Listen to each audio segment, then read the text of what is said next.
kind of lagging behind. Was kind of lagging behind in the first half last night. I think Mike even said that Julius Nance have to get down the court a little bit quicker Yeah. to kind of combat some of these looks and get them in actions that can maybe take them a little bit away from the top of the floor. What is it like having like one day to hammer in these points of how to get them in spots where they can be more effective and make those types of adjustments? Well, it shouldn't be too hard. I mean, honestly, like we've faced this and gone through these periods before. We know we got to stretch the floor, create more depth and transition, get those guys to the bottom of the floor for a variety of reasons. So, it should be a pretty easy adjustment. You just got to put the effort in. We'll go to Jim Conlon.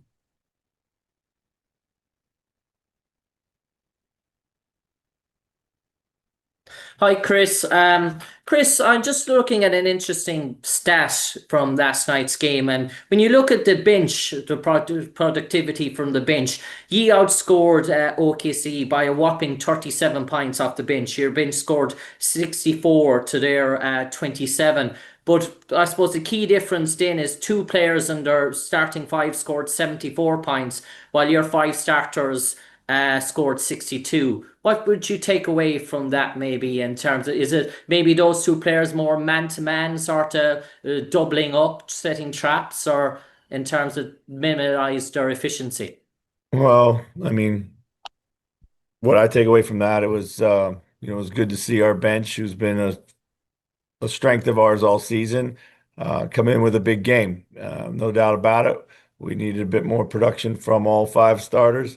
And when we have production up and down the roster, like most teams, we're going to be a lot better. They did a good job of getting their three guys to have a good big game for them. And we need to get a little bit more out of our first unit. We'll go to Christos Saltis. Hey, coach, how are you? I'm good, thanks. Great. I would like to ask you, speaking about the game you are heading into, probably the most important game of the season, the game 5 against the Thunder.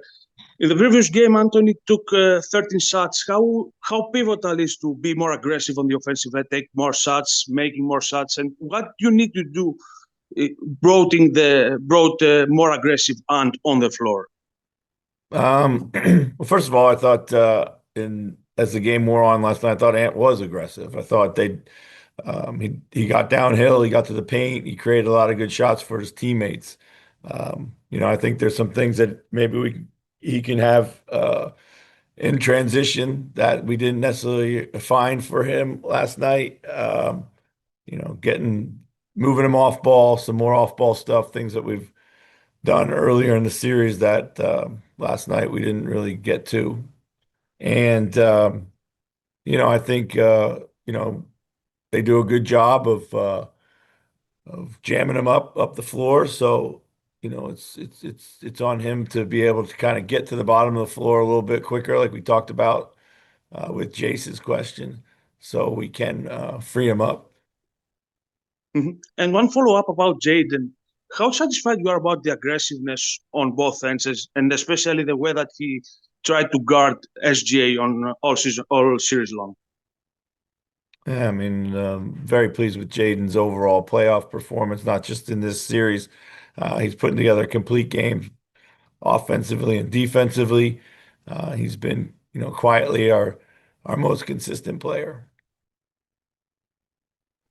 We'll go over to Dave Campbell.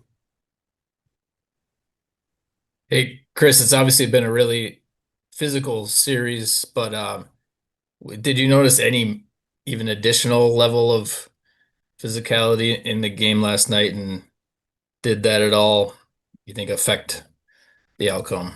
Um, well, we've seen this level of physicality before, not only from OKC, but throughout the playoffs. We have that in us. I think we could have been a little bit more physical ourselves. Um, I think off ball they were uh, super handsy. I saw a lot of off ball contact. Their off ball defense was largely focused on Ant, trying to jam him up and keep him from being able to get the ball in clean space. I find it also a little interesting that throughout the entire series I can't remember an off-ball foul that's been called after 4 games, which is kind of unique. So that's just speaks volumes of the credit to their off-ball defense. So Back to Jace. Hey, Chris, those couple Caruso layups last night in the fourth quarter. Looking at it, it's like his guy is helping in the paint, and then he's sneaking in back. Is that the thing where the other help defender, is kind of in a 1-on-2 situation there? But is that person's job to be responsible, or is it the guy who is actually in the paint, knowing where his own man is while also looking at the ball? I mean, generally that's the help defender who's got to guard 2 for a moment, but ultimately is responsible for the play at the rim. Thanks.